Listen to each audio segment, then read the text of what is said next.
شما از کار معلمان راضی هستید؟ ها چگونه؟ آخی این زمان از کار معلمان راضی نیستم. نه تماما. هم معلم باید سخت‌تر کپات هم مردار. شما از کار معلمان راضی هستید؟ من نه معلمشو میدونم نه هیچ. همه خود به خود گشتیم. پاک وجدان باشن، راستکار باشن. معلمان باید انسان‌های نمونه‌ای باشن. ده معلم همه طرفه کار کند که همین. شما از کار معلمان در عین زمان راضی هستید؟ بله. معلم نباشه تا کجا پیش رویه؟ از کار معلمان راضی هستید؟ البته این کاری معلمی بسیار وزین است. مشقت است بسیار. با شخصا حاضر وقت ببر. معلمان رو چگونه دیدن میخواید شما؟ من میخواستم که کمتر سیویلیزونتر شوند تمام. با خواهشی همین زمانوی ما. این زمان از کار معلمان راضی نیستم. برای چی؟ اصلا معلمای خوب هستن. معلما در بین این معلما استادای بزرگ هم هستن.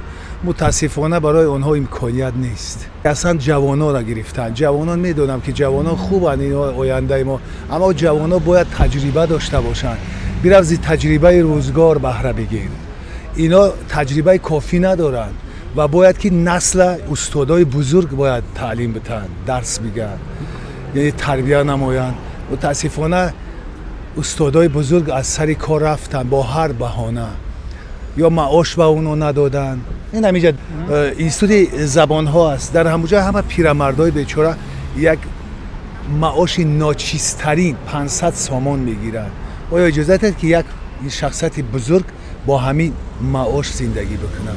از این خاطر استادای بزرگ ترک کردن دبستان ها را و دست به دست جوانان دادن. اما جوانان، ما از همین دانش همین مکتب بچه‌ها درک میکنیم که معارف ما در چی پایه است، در پایه خیلی پست. معلمان عین زمان رو چگونه دیدن میخواید شما؟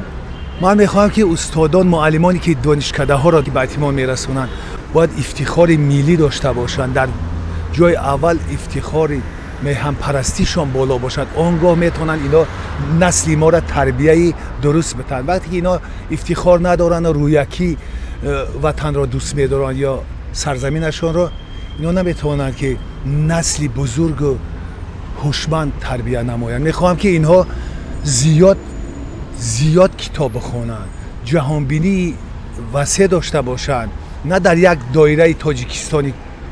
باید اینها در مجموع تصورات جهانی داشته باشند و همین خوانندگان کو، همین نورسان خیلی بی‌پروایی نسبت اونا نکنن، اینا رو از صمیم دل درس بدن، چون که این نسل نورس این آینده ای ماست، یعنی که آینده این سرزمین، این کشور در دست اینهاست و همه آینده ما از تعلیم و درسی همین استادان وابستگی دارن. اینا باید که بی‌پروایی نکنن. معلمان عین زمان رو چگونه دیدن میخواید؟ معلمای مهربان باشن نسبت طلبگان. مثال اینا بچخل درس داد طلبه خیلی چی کنن، درسای نقص دیان، ای همه فنو قابلیتشون نقص باشد. انا خیلی میخوام آموزگاری که درس یاد باید چگونه معلم باشد؟ مقصد خوش رفتار باشد، مقصد سخنانش تاثیر بخش باشد بر دانشجو، مقصد بر طلبه. مثل باز معلمانی هستند که مقصد چخیل بیان های رفتارشون خیلی دیگر هستند، های درک میکنیم معلمان. مقصد وابسته از طلبه هم از دانشجو هم است که مقصد رفتار دانشجو هم دیگر است، استاد دیگر رفتار میکنند. مقصد شما از کار معلمان راضی هستید؟ البته به مربی زیر معتبر نتونست. آیا از جانب فرزندانتون یگان بار فهمیده که معلمشون گپستان گفته باشه؟ نه خدا به شکر فرزندم همش با سواد بودن، همش بچه های فعال بودن. یگان بار من ناراضگی نشنیدم از وی. پیش از همه آموزگار خوب باید با سواد باشد، سوادی کافی داشته باشد که به شاگردان خود به نسل نورس یک چیز بیاموزد که و همچنین پیش از همه آموزگار در برابر سواد داشتن باید وطن دوست باشد که همین حسی وطن دوستی خود برای نسل نورس، برای شاگردان خود تلقی کرده تواند. شما از کار معلمان راضی هستید؟ بله چگونه؟ چگونه؟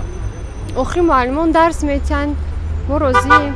از برای ویاش ما هم خیلی خونده استیم در مکتب‌های عالی. معلمای امروزه هم معلمای زور باشن، معلم‌ها که طلبه ها را درس دهند، نه درس دهند که آنها آینده ملتن.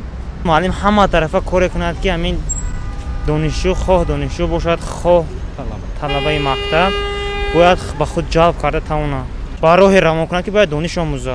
معلمان عین زمان رو چگونه دیدن میخواهید شما؟ معلمانی که حقانی بها میمونن، هر کس ایروی دانشی وایشان بها میمونن خیلی دیدن میخواد که مهارت خودشان. معلمان باید انسان‌های نمونه‌ای باشند.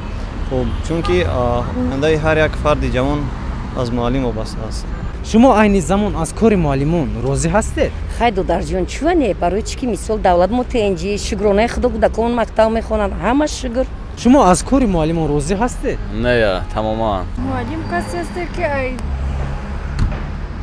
مثلا کودک وقتی که مکتب اثر میکنه تربیتش اثر میگن تا به وای رسیدن و بعد با دانشگاه و تمام از معلم ها وابستگی داره. برای اول معلم ها بهترین شخصیت است. معلمان یعنی زمان پاک وجدان باشن، راستکار باشن. شما از کار معلمان راضی هستید؟ من نه معلمشو میدونم نه هیچ. همه خود به خود گشتیم.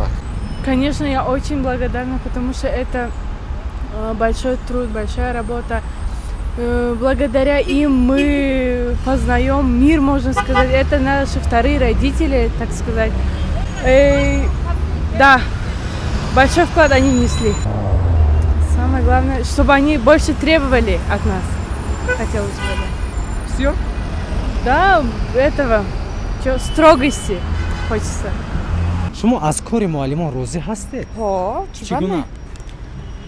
آخی معلم برای درس دادن همیشه باید پیش صف باشد، باید که چنان درس یاد که طلبه خواهش یا خواندن پیدا کند.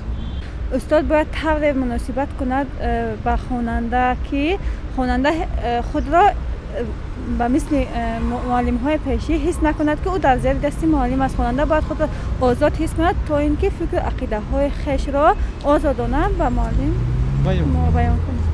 برای که معلم ما در درس میتیم مثل دوی مادر هستند، درس میتیم ما در علم میتیم. یگان بار از طرف معلمات سرزنش شنیده یا نه؟ نه. شما از کار معلمان راضی هستید؟ شاید نه چندان. چگونه؟ جدی‌تر مشغول شوم بود خوبتر میشده. معلمان عین زمان را چگونه دیدن میخواهید؟ میخواهم که بسیار از هر جهت فرق کرده ایستند. از دیدن زمان فهمید که همین شخص آموزگار است، تعلیم دهنده هست، معلم هست. در صورتی که ما از شاگردان طلب میکنیم که آنها با سر و لباسی انیق باشند، مثلا باید که حتما هم شخص آموزگار فرق کرده ایستد. از یک جهت مثلا از بازارشین فرق کرده ایستد آموزگار، با سر و لباسش، با گفتارش، با رفتارش، با کردارش از همه جهت فرق کرده ایستد. خیلی معلمان روزی در روز جان میکنن پیش فرزندان ما را تعلیم میکنن، نشان میکنن حرف ها رو، آموختن زبان رو، آموختن حرف رو، نوشتن 1 و 2 3 و 4 همه چیز رو. بسیار منتدار هستم. تشکر با بازی فرزندی من صنف 1 رفته است، معلمش بسیار زنک خوب است.